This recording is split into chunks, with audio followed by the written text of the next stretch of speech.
Hello everyone, welcome back to my channel JPY Academy. आज का topic है biology का इम्पोर्टेंट चैप्टर जंतुओं में पोषण। जंतुओं में पोषण का इम्पोर्टेंट क्वेश्चन एवं उनका सटीक आंसर। चलिए स्टार्ट करते हैं। फर्स्ट क्वेश्चन, पोषण न्यूट्रिशन। संसार में जितने भी जीव हैं उन सभी को जीवित रहने के लिए पोषण की आवश्यकता होती है। पोषण के लिए जीव भोज्य पदार्थों को ग्रहण करता है एवं उनका पाचन करता है। पाचन के बाद शरीर में एनर्जी का निर्माण होता है जिससे शरीर की वृद्धि और विकास होता है।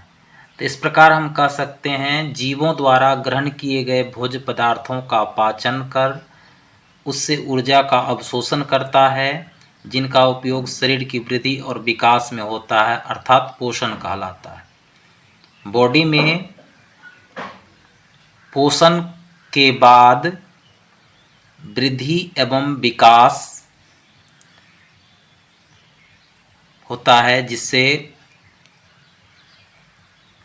हम पोषण कहते हैं। पोषण के दो चरण हैं, स्वपोषण, परपोषण। परपोषण के भी तीन चरण हैं, मृतोपजीवी पोषण, परजीवी पोषण, प्राणी संपोषण।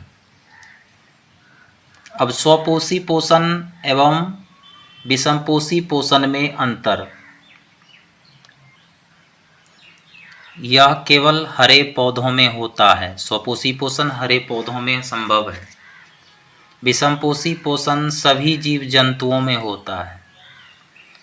इसमें भोजन की आवश्यकता नहीं होती है, इसमें भोजन की आवश्यकता होती है। स्वपोषी पोषण के अंतर्गत इसमें भोजन निर्माण दिन में संभव है, लेकिन विषमपोषी पोषण में भोजन निर्माण कभी भी किया जा सकता है। स्वपोषण अर्थात स्वपोषी पोषण। स्व अर्थात खुद, पोषण अपना पोषण खुद करता है, यानी स्वयं को पोषित करता है। स्वपोषण का अर्थ है स्वयं को पोषित करना। हरे पेड़ पौधे सूर्य के प्रकाश की उपस्थिति में अपना भोजन स्वयं बनाते हैं, अर्थात जो जीव अपना भोजन स्वयं बनाते हैं उसे स्वपोषण कहते हैं। परपोषी अर्थात विषमपोषी पोषण, जो जीव अपना भोजन स्वयं नहीं बनाते हैं, अर्थात अपने पोषण के लिए प्रत्यक्ष या अप्रत्यक्ष रूप से पौधों पर निर्भर करते हैं। यह प्रक्रिया विषमपोषी पोषण कहलाता है। जैसे मानव, अमरवेल, कुत्ता, अन्य जीव, ये सभी परपोषी पोषण के अंतर्गत आते हैं। परपोषण तीन प्रकार के होते हैं, मृतोपजीवी, परजीवी, प्राणी संपोषण। मृतोपजीवी, जो जीव मृत या सड़ी गली वस्तुओं का सतह पर अपना पोषण करते हैं, ऐसे जीव मृतोपजीवी कहलाता है। जैसे जीवाणु, कवक, प्रोटोजुआ, ये सड़ी गली वस्तुओं को अपना पोषण बनाकर अपना पोषण करते हैं। नेक्स्ट, परजीवी, जो जीव अपने पोषण के लिए बिना मारे दूसरे जीव पर निर्भर रहता है उसे परजीवी कहते हैं। जैसे जोंक, अमरवेल। अमरवेल एक प्रकार की लताएं हैं जो पौधों पर छाए हुए रहते हैं और पौधों के भोजन से वह अपना भोजन ग्रहण करता है। तीसरा, प्राणी संपोषण। प्राणी संपोषण के अंतर्गत ऐसा पोषण जिसमें अंतःग्रहण के बाद पाचन की क्रिया संभव होती है, उसे प्राणी संपोषण कहते हैं। जैसे मनुष्य भोजन को ग्रहण करता है, ग्रहण करने के बाद आंतरिक पाचन होता है, तब जा कर के एनर्जी का निर्माण होता है।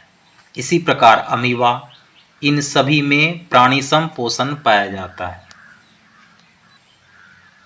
पेड़ पौधों में पोषण, पौधों में स्वपोषी पोषण प्रकाश संश्लेषण के माध्यम से होता है। प्रकाश संश्लेषण एक जैव रासायनिक प्रक्रिया है जिसमें प्रकाश ऊर्जा की सहायता से अकार्बनिक पदार्थों से कार्बनिक पदार्थों का निर्माण होता है। जो कार्बोहाइड्रेट तुरंत प्रयुक्त नहीं होते उन्हें मंड अर्थात स्टार्च के रूप में संचित कर लिया जाता है। प्रकाश संश्लेषण, फोटोसिंथेसिस। तो प्रकाश संश्लेषण वह प्रक्रम है जिसमें पौधे वातावरण से CO2 अर्थात कार्बन डाइऑक्साइड एवं मिट्टी से जल एवं खनिज लवण ग्रहण कर सूर्य की उपस्थिति में पत्तियां क्लोरोफिल की मदद से पौधों के लिए भोजन बनाती है। भोजन बनाने की इस प्रक्रिया को प्रकाश संश्लेषण कहते हैं। प्रकाश संश्लेषण का समीकरण 6CO2 + 12H2O सूर्य की प्रकाश और क्लोरोफिल की उपस्थिति में पौधे ग्लूकोज का निर्माण करता है, अपना भोजन निर्माण करता है। C6H12O6 प्लस ऑक्सीजन को बाहर करता है, प्लस H2O को भी, आवश्यकता से अधिक H2 को भी बाहर कर देता है। इस प्रकार से पौधे सूर्य की उपस्थिति में वातावरण से CO2 प्राप्त कर और मिट्टी से जल एवं खनिज लवण का अवशोषण करके पत्तियां क्लोरोफिल की मदद से पौधों के लिए भोजन बनाती है। भोजन बनाने की इस प्रक्रिया को प्रकाश संश्लेषण कहते हैं। प्रकाश संश्लेषण के लिए आवश्यक पदार्थ तो सूर्य की प्रकाश चाहिए अर्थात सनलाइट, CO2 कार्बन डाइऑक्साइड, जल अर्थात वाटर, क्लोरोफिल, ये 4 आवश्यक पदार्थ हैं पौधों के लिए जिससे वह प्रकाश संश्लेषण की क्रिया संपन्न करती है। प्रकाश संश्लेषण की क्रिया संपन्न करने के बाद प्रकाश संश्लेषण के प्रक्रिया के चरण अथवा प्रकाश संश्लेषण की प्रक्रिया में कौन कौन सी घटनाएं होती है। तो प्रथम घटना, क्लोरोफिल प्रकाश ऊर्जा को अवशोषित करता है। दूसरा, प्रकाश ऊर्जा को क्लोरोफिल रासायनिक ऊर्जा में रूपांतरित करता है। तीसरा, जल H2O अर्थात हाइड्रोजन और ऑक्सीजन का अपघटन हो जाता है। चौथा, CO2 का कार्बोहाइड्रेट में अपचयन होना प्रकाश संश्लेषण की घटनाएं हैं। प्रकाश संश्लेषण के लिए कच्ची सामग्री पौधा कहाँ से प्राप्त करता है। प्रकाश संश्लेषण के द्वारा पौधे भोजन तैयार करती है। इस क्रिया के लिए पौधा कच्ची सामग्री अलग अलग स्रोतों से प्राप्त करता है। प्रकाश की आवश्यकता सूर्य से प्राप्त कर लेता है, जल एवं खनिज लवण की आवश्यकता मिट्टी से कर लेता है, CO2 अर्थात कार्बन डाइऑक्साइड वायुमंडल अर्थात वातावरण से वो प्राप्त कर लेता है।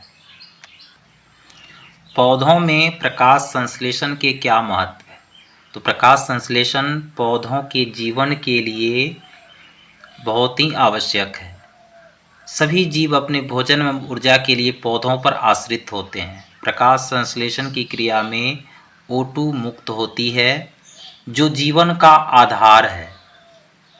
वातावरण में O2 एवं CO2 का संतुलन भी बना रहता है।